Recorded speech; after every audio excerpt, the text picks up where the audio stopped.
जैसे मित्रों, दोस्तों, भाइयों, आपने नारा लगाया था 2014 में अब की बार मोदी सरकार, वैसे ही अब नारा लगाओ जात के नाम पर आग लगाने वालों को हटाओ, धर्म के नाम पर राजनीति करने वाले आग लगाने वालों को हटाओ। ये लोग सिर्फ राजनीति करते हैं धर्म के नाम पर, जाति के नाम पर, संप्रदाय के नाम पर। इनका मतलब केवल सत्ता प्राप्त करना है, इसके अलावा कुछ भी नहीं।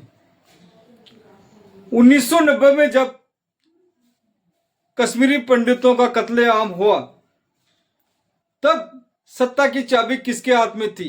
95% लोग ये नहीं जानते हैं कि सत्ता की चाबी किसके हाथ में थी। उस समय सत्ता की चाबी थी भारतीय जनता पार्टी, भाजपा के पास, जो वीपी सिंह सरकार को समर्थन दे रही थी। अगर वो चाहते कि हम समर्थन वापस ले लेंगे अगर सेना नहीं भेजें तो, पर उस सरकार ने ऐसा कुछ भी नहीं किया। इससे क्या हुआ? मुसलमानों और ब्राह्मणों में बीच में दुश्मनी हो गई और उनकी खाई बढ़ गई। ये लोग नहीं चाहते हैं कि समाज एक साथ रहे, एकजुट रहे। एकजुट रहेगा तो लोग बाग मांग करेंगे। इसी तरह मणिपुर में जो कत्लेआम हो रहा है, वहां पर डबल इंजन की सरकार है, वहां पर भी कुछ नहीं किया गया। तो ये राजनीतिक पार्टियां चाहती है कि समाज के लोग धर्म के नाम पर लड़वा कर अपना वोट बैंक पक्का करे, अपनी राजनीति करे। उसी समय राम रथ यात्रा निकाली गई गुजरात से लेकर बिहार तक। हुआ क्या? सिर्फ अपनी पार्टी की सरकार बन गई और अपना समर्थन मिल गया। इन लोगों को किसी जात से, किसी धर्म से या किसी भी संप्रदाय से कोई फर्क नहीं पड़ता है। ये किसी के भी हितैषी नहीं हो सकते हैं जाति के नाम पर, धर्म के नाम पर। सिर्फ इनको वोट बैंक चाहिए, अपनी पार्टी बढ़ाना चाहिए। तो मित्रों, हटाओ इनको, इनसे परहेज करो और रोको इनको।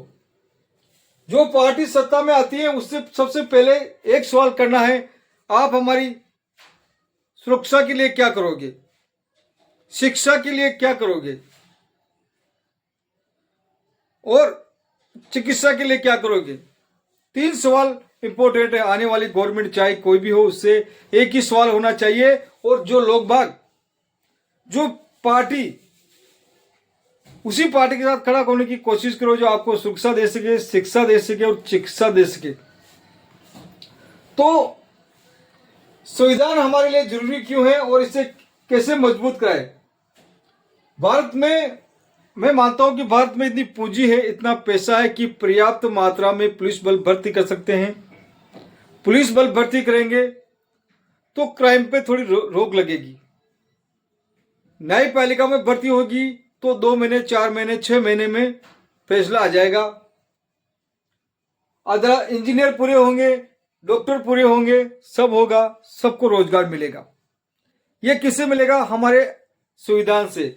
अनुच्छेद 14 में लिखा है कि सबको सुरक्षा देनी है, सबको, चाहे किसी भी जाति का हो, धर्म का हो, संप्रदाय का हो, किसी भी लिंग के आधार पर हो, सबको सुरक्षा प्रदान करनी है।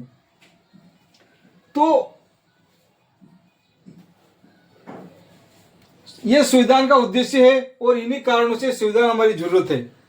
ये सारी सुविधाएं कौन दिलाता है? हमारा संविधान दिलाता है। इसी कारण हमारा संविधान की हमें जरूरत है। संविधान हमारे लिए क्यों जरूरी है और इसे क्यों मजबूत किया जाना चाहिए? लोग बाग बोलते हैं कि संविधान हमारे लिए क्यों जरूरी है और इसके लिए क्यों मजबूत करना चाहिए। तो संविधान को मजबूत करना उस पर एहसान करना नहीं है, बल्कि हमारे जीवन में सुख में और सुविधापूर्ण, सुख में, जब तक संविधान है हमारा जीवन सुख में रहेगा, सुविधापूर्ण रहेगा। संविधान को मजबूत करना हमारी व्यवस्था है, मजबूरी नहीं। कोई संविधान पे एहसान नहीं कर रहे हैं कि हम उसको मजबूत कर रहे हैं, ये हमारी मजबूरी है। संविधान जागरूकता से ही संविधान में मजबूत होता है। संविधान जागरूकता से ही संविधान मजबूत होता है। जागरूकता का मतलब संविधान में क्या लिखा है। जागरूकता का मतलब यह होता है कि संविधान में क्या लिखा है, यह हमारे लिए कैसे काम करता है। किसी संस्था, किसी व्यक्ति या पदाधिकारी का क्या कर्तव्य है। संविधान हमें सिखाता है किसी व्यक्ति, संस्था या पदाधिकारी का क्या कर्तव्य है। अगर वो सही ढंग से काम नहीं करता है तो जनता पर क्या प्रभाव पड़ता है, इन सब बातों को आम जनता के लिए जानना बहुत जरूरी है। जो संविधान की शपथ लेकर जो बैठा है ऊपर, वो अपने संविधान की पालन नहीं करता तो उसका जनता पर क्या प्रभाव पड़ता है उसका भी हमें पता लगता है। लोकतंत्र में जनता के तंत्र से नियंत्रण रहता है। लोकतंत्र से जनता के तंत्र में नियंत्रण रहता है।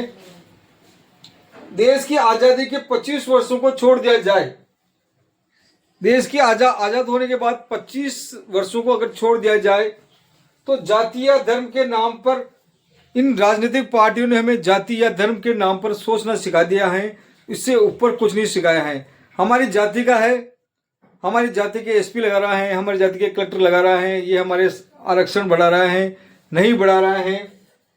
कोई मुसलमानों के खिलाफ काम कर रहा है, वो हमें अच्छा लग रहा है। एससी एसटी एक्ट को लागू कर रहा है, इसी आधार पर सोचता है। यही सोच हमारी रह गई कि हमारा आदमी हमारी सत्ता में बैठा है, हमारे आदमी लगा रहा है, हमारी भलाई कर रहा है, नहीं कर रहा है। देश के प्रति सोच नहीं रही। संविधान के अनुच्छेद 14 में लिखा है सबको सुरक्षा देना। पुलिस बल दो तरह से भर्ती होने चाहिए, एक तो अपराध होने से पहले रोक दे, या फिर कोई घटना आपके साथ हो रही है, आप रोड पर चल रहे हैं तो उसकी तुरंत एफआईआर लिखी जाए। एफआईआर कब लिखी जाएगी? जब पर्याप्त मात्रा में पुलिस बल होगा।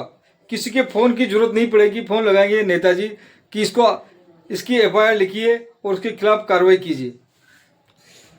ऊपर जो बैठे हैं पदाधिकारी, राजा जो बैठा हुआ है, वो बोलता है कि कम से कम क्राइम होना चाहिए, उस पर दबाव डालता है कि कम से कम क्राइम होना चाहिए, नहीं तो मैं तुझे बर्खास्त कर दूंगा।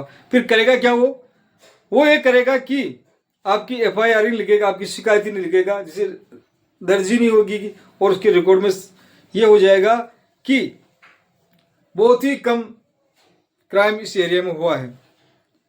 अगर न्यायपालिका में होगी, अदालत होगी और उसमें जज होंगे, तो कोई भी गुंडा बदमाश आपके खिलाफ कुछ भी करता है, जबरदस्ती करता है, दादागिरी करता है, मारपीट करता है, तो उसका केस दर्ज होगा, वो कोर्ट में जाएगा और 6 महीने में सजा उसको मिलेगी। कम से कम 6 महीने में सजा उसको मिलनी चाहिए। लोग पर्याप्त डॉक्टर होंगे, इंजीनियर होंगे, सब होंगे। और अगर यही पुलिस बल कम है, पर्याप्त अदालतों में जज नहीं है, वर्षों लग जाते हैं फैसला आने में, उसकी जमानत हो जाती है और वो घर पे आ जाता है, फिर दादागिरी करता है, ये गांव में देखा जाता है।